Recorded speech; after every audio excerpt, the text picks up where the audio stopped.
The disappearances follow a lunar cycle. I found the pattern 6 months ago. 3 countries, 11 years of data, 47 people who vanished within 48 hours of a full moon. Different islands, different governments, different languages. Nobody had connected them because nobody was looking at all of them at once. I brought the data to my university. They told me it was coincidence. I came to the island alone. I've been here 30 days. The tribe knows I exist. I understand that now. They've known since the first night. They allowed me to stay.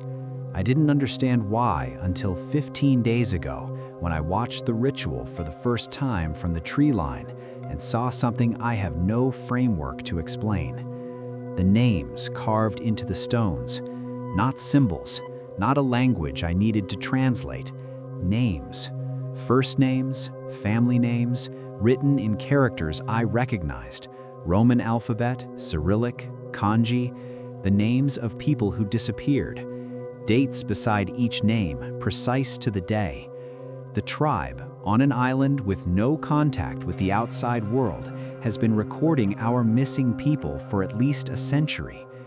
Yesterday, I found my boat destroyed on the beach. This morning, for the first time, one of them walked toward me.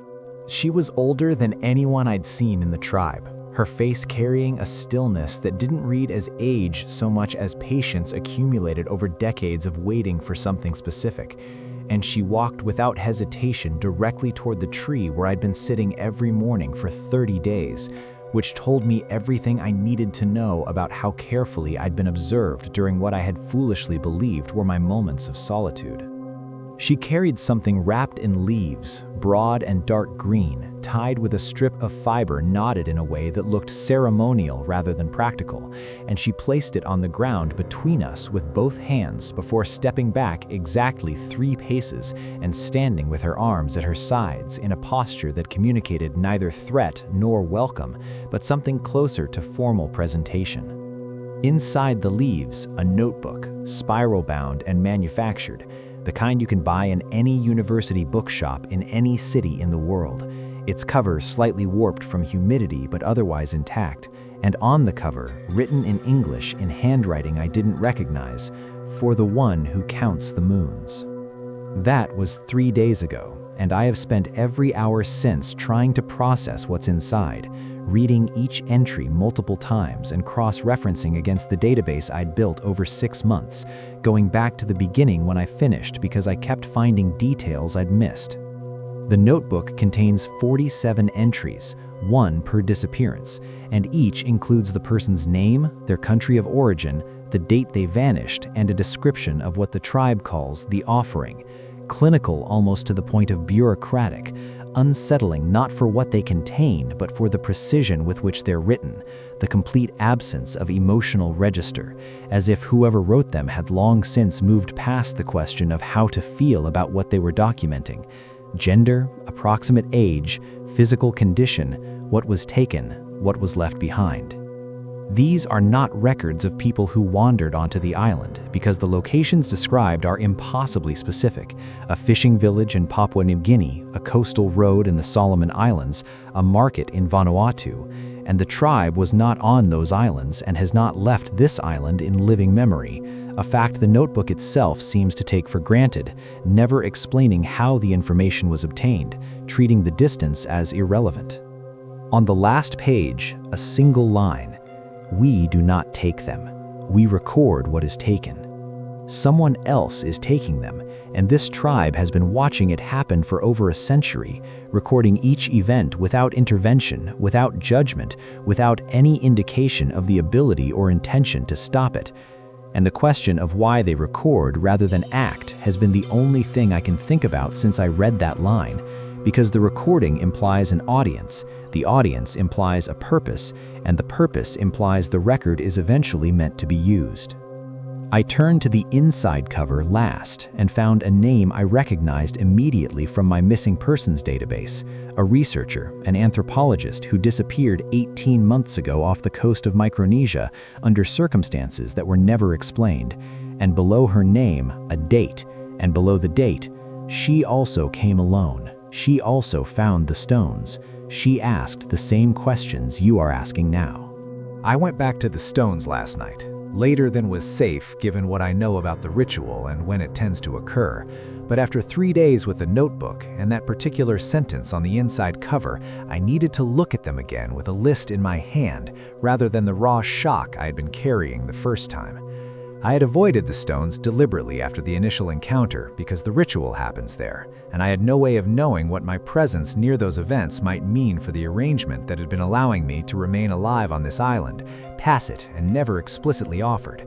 But the notebook changed the calculus.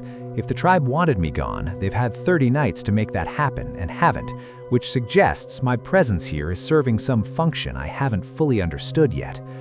All 47 names were there, carved deep and permanent, the oldest ones weathered but still legible if you angled the light correctly, arranged in chronological order from 1887 to 14 months ago, and I went through them one by one with my list and found every name from my database accounted for, not one discrepancy in spelling or date across more than a century of record keeping.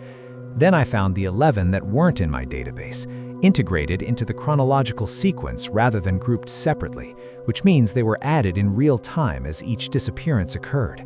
11 people I have no file on, no cross-reference for, and the explanations I can construct range from the mundane, that they were never reported missing, to the one I keep returning to despite wanting not to, which is that someone removed them from the databases I had access to, possibly before I started looking, possibly specifically in response to my looking. 58 names total, and a tribe that has never left this island. I photographed everything, and I have the notebook and 30 days of footage on a camera the tribe has never touched, which I now understand is confirmation that they were never afraid of documentation. They wanted this recorded. Every action they've taken since I arrived has been oriented toward ensuring the record continues and finds its way to wherever it's supposed to go. And the destruction of my boat fits that logic just as cleanly as everything else, whether it means containment or something closer to curation. The old woman came back this morning, sat across from me without speaking for a long time in a way that felt like assessment rather than hostility, and then pointed at the notebook, then at me, then at the stones, holding that last gesture long enough that it couldn't be misread. I think she wants me to add something, my own entry written in my own hand, and I can't determine whether that means she expects me to survive long enough to be recorded as a recorder, or whether she's telling me the recording has already been decided. There is no way off this island that I know of, and I've been transmitting GPS coordinates since I arrived, but I filed no flight plan, told no one where I was going, and entering these territorial waters is illegal under 3 separate international agreements, which means any rescue requires someone to notice I'm missing, trace the signal, and violate the same laws I violated, and the probability of that happening in 4 days feels very small. The next full moon is in 4 days, and I'm writing this because the notebook has 47 entries, and I counted the stones 3 times to make sure I wasn't making an error. There are 59.